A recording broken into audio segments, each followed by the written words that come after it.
Hey, I'm Mark. And I'm Kendrick. And this is Movies in Black and White. Oh, we're back. It's yes, finally, sir. Finally time. COVID had us for a while, man. It's like separation. It's been rough, man. Between what we have to deal with at our job with COVID restrictions and everything else. Oh, my gosh. Making sure that we were quarantined away from each other. That way we didn't get each other sick and stuff like that. It's been no more movies coming out in theaters. Nothing. It's been the worst drought in the world. It's been a nightmare. Like, I can handle a lot of things. I can handle staying at home for weeks on end, no issues. What I cannot handle is my movies keep getting delayed. I can't handle it. Keep getting delayed. Keep getting pushed back. Like everything else. There was a trickle of, okay, we're going to take some precautions, push this movie back. Okay, that's cool. And we're going to push this movie back. We're going to push this movie back. It's like, wait a second. Nothing's coming out. What are you You're doing? killing me here. What's going on? Now, we understand in the real world of things that's kind of a trivial thing. Yes. But it still has an effect on everybody's well-being. We're going to see that in the fall when football is... well, we're already seeing it now with baseball, where they have the cardboard cutouts of people in the stands, which is so funny. What drives me nuts, though, is movies like Godzilla vs. Kong that had already been delayed several times, keep getting delayed. And that actually leads into our conversation for today, which is about the principle behind video on demand versus in theaters. Correct. And how certain movies have already come out in video on demand and made their money, like Trolls. Yes. Trolls World Tour. Versus, exactly. Movies keep waiting for the theaters to reopen. Like, well, even if the theaters reopen, people aren't going to be going there. They're exactly. going to be flocking to them. They're still going to take precautions. They're still going to be like, all the crowds and everything like that. Hey, you may get an uptick in matinees and early bird movies and stuff like that. But, as far as the mainstream and the primetime movies, you're going to be looking at lesser crowds. Well, a big part of our argument that we'll get into is the fact that not every movie needs to go to theaters. Aha. And not everything needs to be seen on that big screen. There are certain movies that can just be watched from the comfort of your home, and you're not missing out on any experience. And there are certain things that we've reviewed or gone to see. Yes. I mean, Harley Quinn. Yes. That could have been a streaming movie. And we've been absolutely okay with it. And it would have been okay. Exactly. So just going through our movies alone that we reviewed. Joker, we already talked about that. That needed to be a theater experience just to experience the crowd dynamic while watching that movie. And then you get that one cycle like, yeah, Joker, you're right. Let's kill everybody. Like, time to go. Yeah. El Camino, which was a Netflix movie, and that deserved to be a Netflix exactly. movie. It was a great finish to a great saga. Exactly. 1917, though. That you had to see that in the theater. Yes. I mean, seriously. I mean, it's great to watch it at home because, technology has come so far away from, being what it was. You can get the sense of it, but on the big screen, man, was that movie epic. The scope, the music, and that's the one thing that would always bother me about watching a movie at home until I bought my sound system was you never get the full scope with the music and everything just because I've said it before, I'll say it again, a music can make or break a movie. Oh, certainly. Absolutely. The other movies that we reviewed were Star Wars. That needed to be a big screen experience, even though the movie could have been better. Right. It's always best to see Star Wars on a big screen. The bigger the better. Of course. Underwater, it could have been either way. Certain scenes of it were great to watch in the theater, but certain scenes that were like, I could have watched this at home. You could have watched it at home. For me personally, Bad Boys had to be a theater experience because it's loud, bombastic, Michael Bay-ish, fun, and that has to be one. 1917, like we said, obviously a movie theater experience. The Gentleman could have watched it on streaming. Yeah, not an issue. Harley Quinn could have watched it on streaming. Parasite, which we did watch at home, could have been seen in theaters, but it could have absolutely been watched at home, no issue. I enjoyed it. I would have enjoyed it either way. Either way. 21 Bridges, glad we waited to watch that one until it came out because it was not worth seeing in theaters. Sonic, I enjoyed it in theaters just to hear all the kids go like, oh, it's Sonic, oh, it's Tails, but I could have watched it from home still, just as easily. The Invisible Man, that is one I'm happy I saw in theaters. Yeah. Because you get more immersed into it because you're in a dark theater. Yeah, you could wait till night to watch it, but you're in total darkness, engulfed in that screen watching that movie, feeling the tension, feeling the pressure. That's a movie worth seeing in theaters. It's like you said, the sound effects, the soundtrack to the movie really lent to the eeriness of the visuals. Like you said, it was dark around the edges. Yes. So it's kind of like, oh, okay, you're in this movie with these people, figuring out what's going on. Well, depending on where you sit too, you get certain parts of the movie in your peripheral. Right. So you're like, look, something will catch your eye in the peripheral, and you look over there, like, where is this motherfucker? He's somewhere around here, searching the screen, and you're not finding him, obviously, and that lends itself to the experience of seeing in the theater. Right. Tenet, I understand that one way to be in theater. While I would kill to see it right now, I can wait to see that one on the big screen because it's a Nolan film. Now, what I cannot wait for is the fact that they're releasing it in other countries first. Yeah, that makes no sense. And then going to push it to the U.S. when the U.S. is able to do it. That's just, they're lending yourself to disappointment at that time. Exactly. Yeah. People are going to bootleg it. People are going to know the stories, the spoilers, the whole thing. And you're just going to shoot yourself in the foot. And everybody's like, oh, Nolan's going to save the theater experience. Not if it's out there already to watch on streaming and booting and I mean all that crap. It's a bad business practice at that point in time. And my thing is, and my argument's been this whole time, Mark, as you and I have talked extensively about, is people are stuck at home. People have nothing better to do.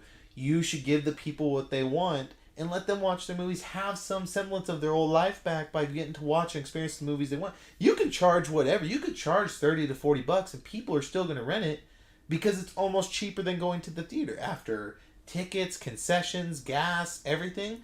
Hell, most people go to dinner before they go to the movie. I agree.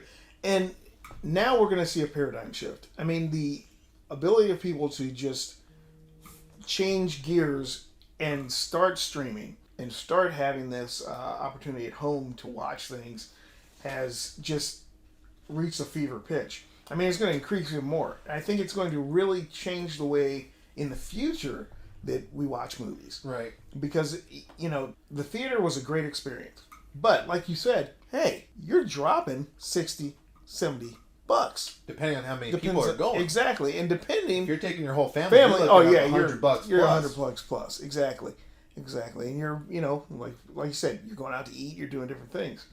So, now that we have become homebodies, through no fault of our own, right. Some fault of our own, but, now is the time that we have to look at, okay, this is going to be a seriously prolonged postponement of those Thursday night premieres, those Friday night date nights, and those Saturday matinees. Yeah. You're going to be sitting there going, okay, that's not going to happen right away. And I don't foresee it happening for a while. No. I mean, and I think that being able to stream movies into your home, quality movies, not just, we'll get into certain movies in a little bit here, but, quote unquote generic Netflix movies. We're going to see more giant blockbuster movies in the home. Yes.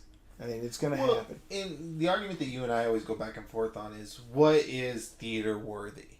Correct. What is Netflix worthy? And like a lot of movies that we've been watching recently, like Project Power, Palm Springs, we'll talk about it and you always go, yeah, it's a Netflix movie. And I had to get over that term because I saw it as derogative, like, oh, it's not a good enough movie to be considered a movie. It's just a Netflix movie. No.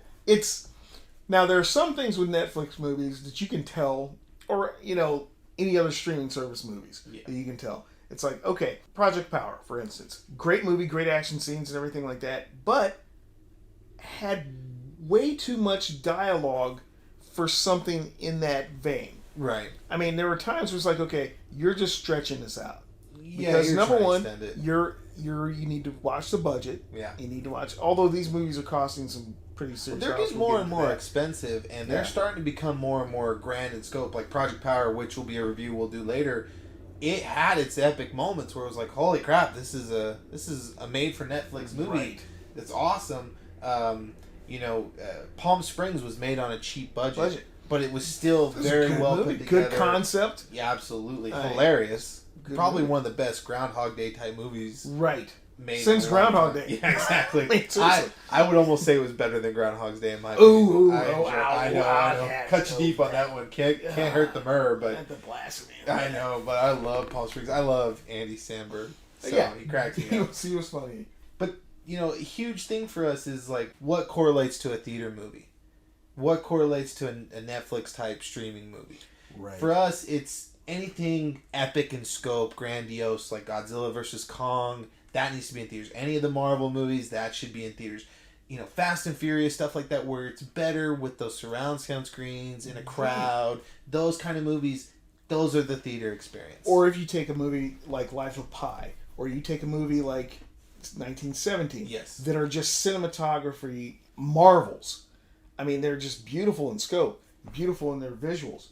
You want those to be on the giant screen, so you're just fully immersed in that movie. Well, like they say, the bigger the screen, the better. But not all movies need to be seen on that big screen. So, like most of your rom-coms, your horror flicks, except for a few, like Invisible Man, like I said, need to be seen on the big screen. Halloween needs to see on the big screen. Right. Movies like they try to do the reboots of, when they did Freddy Krueger, Nightmare on Elm Street, when they did Friday the 13th, you're not missing out on much, whether it's on the big screen or at home. What's coming. You're going in for a cheap horror film. Exactly. You're going to get what you get. That's a movie you need to see on the big screen. Yeah. Absolutely. Because it was made with the budget for the big screen. Right.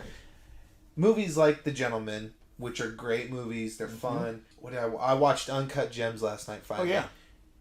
That's a movie that I loved. I think it was great, chaotic as hell, but I'm glad I watched it at home. There was no point in me going to see it in theaters. Right. Like I can wait for it to be at home. So as we go forward with all this was the perfect time for this COVID crisis to happen, in the sense that we have more available to us to stay at home with. We have Disney Plus, we have Hulu, we have Amazon Prime, we have Netflix. They have all these platforms. But it all just kind of dried up because everybody was waiting for the big theater release. Right. The first movie that's coming back to theaters that surprised the hell out of me is New Mutants. Right. Who honestly has the hype to see New Mutants? Exactly. You could have released that. It's been freaking hyped up for years. I mean, kept getting delayed more than Godzilla vs. It's like, oh yeah, we're going to put it out. No, we're not. Yeah, we're going to put it out. No, we're not. This, like you said, is a great time to sift through the movies that should be on a big screen, on the scope, and the, like you said, the grandiose of the movie theater. And really, if you look at it, there's not a lot. Yeah. There aren't very many that say, okay, I demand to be on the big screen. Right. There's very few movies like Tenet that demands to be on the big screen. But the problem with that is its release schedule. Correct. That's just going to screw the pooch for everybody on that one. Theaters were a dying breed. Coming up, like how many plans and discounts were they trying to push out onto people? Exactly. Like I had the Cinemark Club membership, which is great. I love it. It works perfectly. Gave me free tickets. I paid a monthly subscription, got discounts on the concession stands and everything. But you could tell it was a push to get people to come back to the theaters. When all this started, it's pushing for the end of the theater. It's pushing for the end of the experience. And I already told you this. I personally believe drive-in theaters are going to make a comeback hard because of all this. Social distancing is perfect for it. Yes, exactly. And if anybody wanted to invest, now's the best time to invest in probably making a drive-in theater. Hell, we even kicked around the idea for shits and giggles. Exactly. And here's the thing. The movie industry, the entertainment industry, is slated to lose $160 billion in the next 5 years. Yes. Okay, it may go higher than that. Right. I mean, we're taking pre-COVID numbers and early COVID numbers as a projection. So, I mean, with that in mind, that's going to be $24 billion from the ticket sales alone, from movie ticket sales. Then you have the $43 billion that's coming from online and TV ads that are going to lose. Yeah. Okay, this is just huge numbers. It's going to be cut by the swath. So these studios are going, wait a second, we can still make money. Right. Without the theater. Yes. Which is causing a problem with the theaters and the like that studios. whole AMC Trolls debacle. Yeah. Did you ever hear what they came to a decision point on that was? No, what did they? So the decision was, and if I remember this correctly, and I'm going to look it up just to make sure, they came to crunch the theatrical window down, so that way, because Paramount made a crap ton of money with Trolls releasing on video on demand. And it's the only thing it released on. Right. I mean, it made its money back plus some. Yeah. And enough to warrant more of those movies for whatever reason. I'm not a kid, so I can't enjoy Trolls. They like it. So AMC was pissed. They said, we're not going to release any more Universal. Did I say Paramount before? I meant Universal. Universal movies in our theater anymore. We're banning it. And I was like, well, that's a stupid idea. You were on your way out to begin with. Universal pushes out a bunch of movies like the Fast and the Furious franchise. you're just limiting yourself at that point in time because everybody's going to go to your competitor to watch these movies. So you're just screwing yourself. Well, they ended up making peace, and they crunched that window down to 17 days with an option for pay video on demand. So let's say it's only in the theaters for a couple weeks now instead of months on end. Right. And then they have the option to go put it onto pay-per-view pretty much for on demand. Smart business practice because the time between you see it in theaters and time it comes out on DVD and video and all it's been way ridiculous. too long. It's just ridiculous. It's months at the time. This was a huge changing point, and it's going to be really interesting to see how theaters adapt and change to all this crap. And that was probably a big portion of it. And then Disney's punching hard with now they're releasing Mulan exclusively on Disney Plus, but you have to pay to access it. $29.99. Yes. But from what we talked about, that you get to keep it as long as you have Disney Plus. From what we understand, you get to keep it as long as you have Disney Plus, right. Yes. And if that's the case, that's just awesome. Like, great. It's just like buying the movie right when it comes out. Right. And even then, you pay $30, don't know if the movie's good or not, but you would pay so much more than that, taking your whole family to go see that movie in theaters. For that, what amounts to an experiment. Yeah, exactly. Yeah, it amounts to an experiment going to the theater, and yeah, it's a good time, but I can't tell you how many times I've been to the theater and been disappointed by the movie. Yeah. Now I have the option to be disappointed at home without going and paying for the fuel, the food, the concessions, all that crap. I already have all that at home, and I get to throw shit around because I'm pissed off at home instead of trying to, not hurt somebody at the movie theater. Yeah. But it's a huge change in the dynamic now. So I think theaters are going to be on their way out. The more this continues, the longer this continues. I actually looked up tickets today for New Mutants because they went on sale. I forgot to tell you about this. And I looked up 2 tickets for a Saturday so you and I could go see it so we could review it. It boggled my mind because when we used to buy tickets for Cinemark or wherever, you couldn't have any gaps between your seats. Correct. So now, right when I clicked, the theater was wide open, and it said I wanted 2 tickets, and it said automatically when I clicked my 2 seats, they're gonna take out 2 seats away, so you had that 6-foot distance. I was like, oh, great, perfect, thank you, because I hate sitting next to people anyways. I'm back in. Like, I'll take the chance at this point in time. I'll wear a mask to go watch a movie. I don't care. Maybe it'll muffle you idiots talking all the time. I'm down. Yeah, I might be. So, maybe that'll be the first movie where we go back in the theaters just to try the experience again. Here's the point about, theaters having this moxie. Yes. And a false moxie, I think. Because, like you said, the AMC is a great example. They just built a theater down the street from where we work. Yeah. Okay. And now it's shuttered. Dine-in theater, everything like they spent money on that place. All kinds of stuff. They were in trouble before they even did that, though. Yeah. They were struggling. Yeah. And so now you come back out and they filed bankruptcy to cover themselves in this situation of COVID.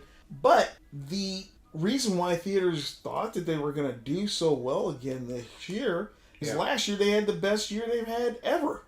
Yeah. I mean, film grossed, $42 billion worldwide? A nice chunk of that was Endgame. Yeah. Thankfully. I mean, a lot of it was, it's $42 billion That's a lot of money in movies. That's a whole lot of money. So here's the whole thing with that Universal AMC thing, right? So their deal was for a 17-day exclusive theatrical window. Not meaning that it can only play in that theater, but it has to go to theaters for 17 days.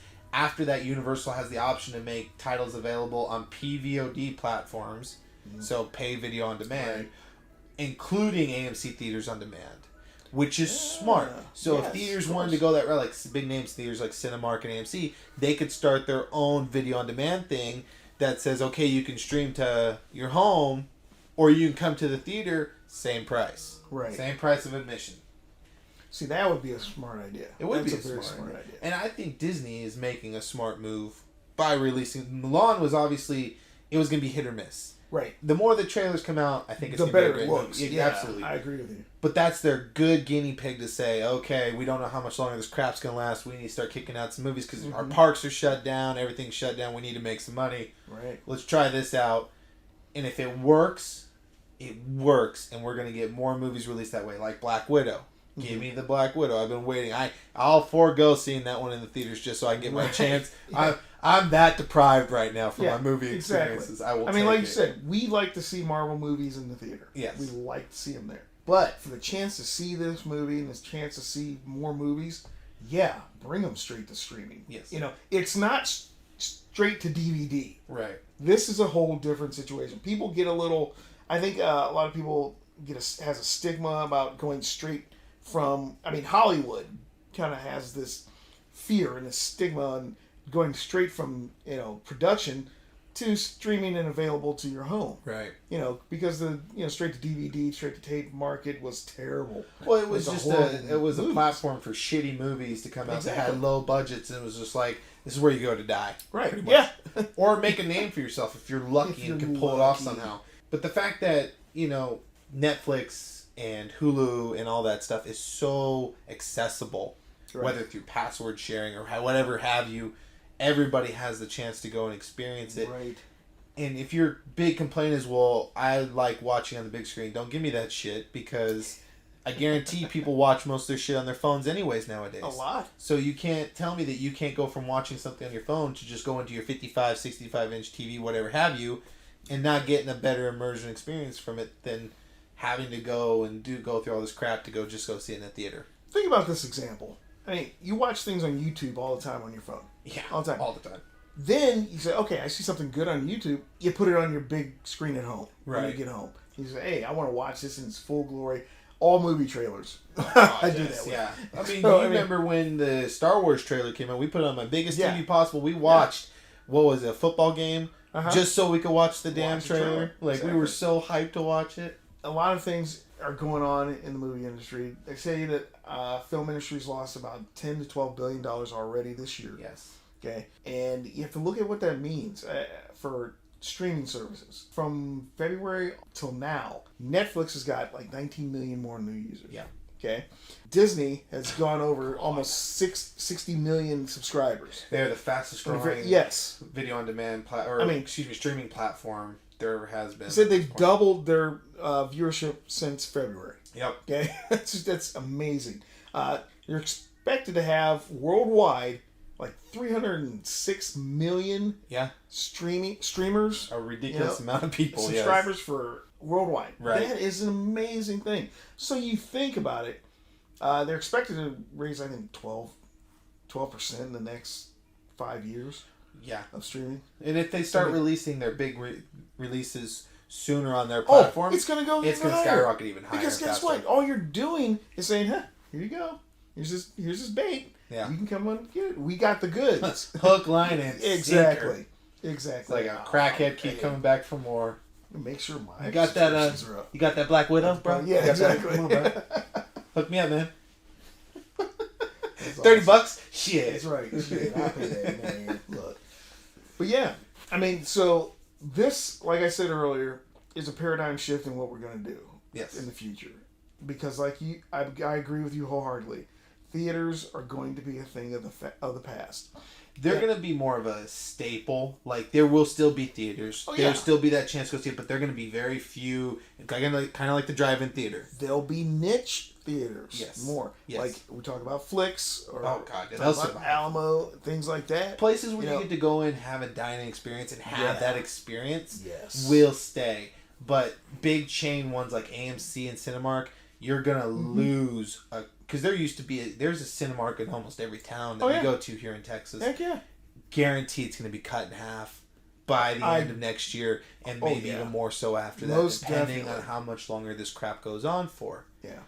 But the fact that they're starting to finally open up and give us more options to see a movie, I'm excited for. But like you said, that's what the people want. Yes. We want to be able to have the access to these movies before, I can remember they were trying to ramp it up and shorten the distance last year. They started doing that last year with releasing DVDs quicker. Yeah. But if you can release it even faster, say, okay, you know what? We have a release date on demand, 15 days, 10 days after it's in the theater. Right. If there's a theater. Yeah, because, like you said, I think drive-in movie theaters are going to be the future of, going out to a movie, because now you can listen to it in your car at full fidelity. I don't think social distancing will ever go away at this point. Even if things go back to normal tomorrow, people are still going to have that mentality going forward for quite a while, just because they'd be worried about something coming up again, which is not necessarily a bad thing. I think people being together in clumps was the worst thing in the world to begin with, because I refused to go to concerts or anything like that because I couldn't have people pushing up against me. I'm a big man. I'm 6'4". I'm close to 300 pounds. If somebody gets near me like that, I'll turn into a little girl because I don't like people so close to me, and I'll want to beat the shit out of them. Like, I just don't like it. I don't like people in my personal space. I don't mind if somebody I know comes up and gives me a hug, or somebody comes up and gives me a handshake, but random strangers bumping up against you, pushing their arms against you, I can't handle that. It's too much for me. I think, society's going to take a lot of cues from Japan. Yes. Japan is overcrowded, but Japan does it in a way that's... not quite social distancing, but they're respectful. Exactly. They're respectful about distance and sickness. And if you ever seen a video of people in Japan, or been to Japan if you're lucky enough, even if somebody's got the sniffles, they're wearing a mask to protect everybody else. And I'm not saying everybody needs to wear a mask all the time. That's a whole different subject. But they do it out of respect for other people around them to make sure that they're not sick, which would be great. If we could trust ourselves to do that, I'm pretty sure all of us wouldn't have to wear a mask all the time. It's like, if you even start to feel sick, wear a mask. If we had that mentality, we probably all wouldn't be having to wear masks 24/7. I'd agree. But some people can't look past themselves sometimes, and that's, like I said, a whole other subject I care not to get into, personally. True. But I agree. Like we said, theaters are probably going to be going out, and it'll become more of what it should have been this whole time was more of just a grand experience, because everybody got used to going to the theaters all the time because they were so readily available everywhere. Gone were the days of the big TV specials and all that stuff. Everything was just released in theaters. I think we're going to start rolling back to more of that stuff, and it'll be better, because I had already started complaining to you when we really started to watch a lot of movies in theaters that there was just an oversaturation of crap coming to the big screens. This is a ton of just junk. I will always love seeing superhero movies on the big screen. But certain ones, I don't need to see on the big screen. Hellboy, didn't need to see it on the big screen. No. Enjoyed it. Thought it was an okay movie. Wasn't quite Guillermo del Toro standards, but it was good. It was enjoyable. Could have done without seeing that in theaters. Project Power, as much as I enjoyed it, glad I didn't watch it in theaters. Or didn't have the option to watch it in theaters. Venom, I liked Venom. I love Tom Hardy. Didn't have to see that. The first one definitely could have been on the small screen. Yes. I think the second one's going to be a lot better. Oh, my boy Andy Serkis is going at it. I'm so stoked. Give me the Woody Harrelson and Tom Hardy getting crazy together. I'm in. I can't wait. It's gonna be something I think that's been the worst part about all this, is it's not been you have to be quarantined. Oh, this restriction. Oh, that restriction. It's, this movie's got delayed. God damn it. You're just stabbing into my heart, aren't you? Yeah. And like we said, in this vein, I believe that looking at the movies, they're going to go to streaming. I think all of the other ones are going to come eventually. Yes. I think they're going to promote that. I think they're going to provoke that. And, I just believe that it's the future. I think more and more studios are going to get on board, because they're realizing movies are literally the world's pastime. Yeah. I don't think I've ever met a person that said, I hate movies. Everybody's got their own favorite movie, whether it's just one. Yeah, favorite kinds of movies. It's an old John Wayne movie, or it's an old Bond movie, or whatever. Mm-hmm. Everybody's got a favorite movie. There's not a person in this world that I've ever met or heard of that doesn't like movies.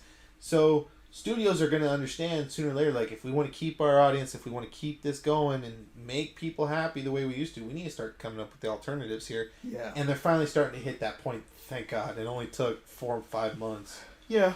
I mean, hey, longest dry spell of my life. When something works for a long, long, long time, it's hard to let go. Buck the system. Yeah. It's hard to let go of it. Well, understandably, but this was, if you work in a studio and you had the foresight enough, this would have been the prime time to be like, got it. This is our time to hit the nail. Let's hit it hard and see how this works out. This would have been the perfect experimental time for everybody. But they were too scared to do certain things because they didn't know how long this was going to last. But all this was a microcosm of how our society has been in this COVID situation. And it's been like, we're still trying to stick to the old way. It's forcing us to do some things new. Adaptability is a hard thing to come by these days. But, we kind of fell into that category too, because we didn't try to adapt to this. We just kind of shut down ourselves because there was nothing coming out, and our whole podcast is based off movies. Yeah. What are we gonna do? Come in like, well, fuck my life. They delayed this again. That would have been our news for the past 5 months. Oh man, it was nuts. So I'm curious to know what y'all been watching during all this COVID crap. If you guys got to catch up on any good movies. Me personally, I've been going through my backlog and trying to get through some things. Right. It's been a perfect time for that. And rewatching my old favorites. I got to show my dad Mad Max Fury Road. He hadn't seen it. And I was, because the only reason we watched it, yeah, I love it. The only reason we watched it is because I told him, I was like, oh, I finally got to watch the original Mad Max. And he goes, what'd you think? I was like, it was boring. It was weird. It was definitely you could tell it was a freshman. Road Warrior? No, yeah. Road Warrior's good. Yeah. But the first Mad Max made in 1979, I think. The one where it's like still not apocalyptic. Not exactly. But you could tell some shit had went down. It was cop, yeah, it's an interesting movie. Not my type of movie though. Road Warrior I love. Yeah. Good. Fury Road is like top 10 for me. Like immensely awesome movie. I could just get behind that every time I watch it. That is a movie theater experience movie right there. Could watch that in the theater all the time. Where was I going with this? Lost my train of thought. Help me out here. Anyway, I've been getting back in my catalog, catching up, watching things I never thought I'd have time to watch because I have nothing but time now, even with a baby and everything. It was actually funny because somebody asked me like, so has this been really hard on you? If it has, because I don't even have the option to go watch the movies, but it's not like I could anyways because I have a baby boy at home who's now 9 months old, who could go spend time with other family members now for me to go see movies. So maybe it was a good intervention moment. Yeah, like it's okay. So, you got a kid to entertain you with. That's right. Yeah, I mean, Apple TV had put Greyhound on. Have you watched that yet? I loved it. Was it good? It was fantastic. I don't have Apple TV. It's a good movie. I believe. I'm glad it was a streaming movie. Right. Too. Was it another Tom Hanks get stuck somewhere type situation? Well, no. More or less. He's a naval ship captain. Oh, that's right. Yeah, I remember the trailer. So he's they're fighting U-boats early. Well, you can never go wrong with the Tom Hanks movie. Yeah, it was good. It was good. Movie. But I'm glad I saw it on at home. Right. Streaming. So, but yeah, there's nothing worse. He thought his opinion was it was kind of like a 1917 type of movie to where the scope was so beautiful. And I said, no, let's reel that back in a little bit. Listen, you can't claim you have something until it's out in the world and everybody's like, holy crap, this is amazing. You have something. Like, 1917 is top tier. I don't even think they realized how top tier it was until it got out there and they're like, holy crap, this is really top tier. Yeah. I don't think really anybody did because when I saw the previews, I was like, it's another freaking war movie. World War II movie. No. World War I. Yeah, we're going back to World War I now. We're changing it up a bit. What are we doing here? So I'm like, and then my dad told me, hey, you got to see this movie. I said, okay, I'll watch this movie. Yeah. Wow. Yeah. I just sat there like, this is gorgeous. Yeah, my dad was like, he picked 3 movies last night because we were hanging out, and he goes, okay, we can watch 1917. Uncut Gems or Zero Dark 30. He goes, what haven't you seen? I was like, I haven't seen Uncut Gems or Zero Dark 30. So we ended up going with Uncut Gems, but I really want him to watch 1917 as well because it is awesome. I don't think anybody would not like it. I can't imagine anybody not liking that movie. It's so good. The story was awesome. Hell, the cinematography alone is worth watching. The sound was, the music, the score was just amazing. I guess I know what I'm watching tonight. Thanks, Mark. Yeah, there you go. Keep hyping that movie up for me every time. Awesome. So yeah, again, I'm curious to know what y'all have been watching, what you've been catching up on. Let us know on our Facebook page or hell, anywhere you can comment on these podcast websites. We can always see them, find them, reply. There's a lot of hidden gems out there on streaming. A lot of hidden gems. Some really good. Palm Springs is only on Hulu. Right. Highly recommended. That is the funniest thing I've watched in a while. Legit crap. I literally watched it 3 times in one day. Watched it by myself. Told my wife about it, watched it again with her, and then I wanted to go watch it a 3rd time because the 2nd time I watched it, I caught a lot of things that you only know once you know the full story. Right. And then I watched it a 3rd time just to be sure I didn't miss anything because I love those kind of movies. Right. Watch them over and over again. Yeah, that's a good deal. So let us know. We'll come back here in a couple days with Project Power. Right. Yeah, we really want to talk about that movie. Really worth getting into. And where it lands in the pantheon of these streaming movies. I mean, that's a big thing. Spoiler, we enjoyed it. We did. So, all right. Well, I've been Kendrick. And I've been Mark. And this has been Movies in Black and White. Thanks for listening.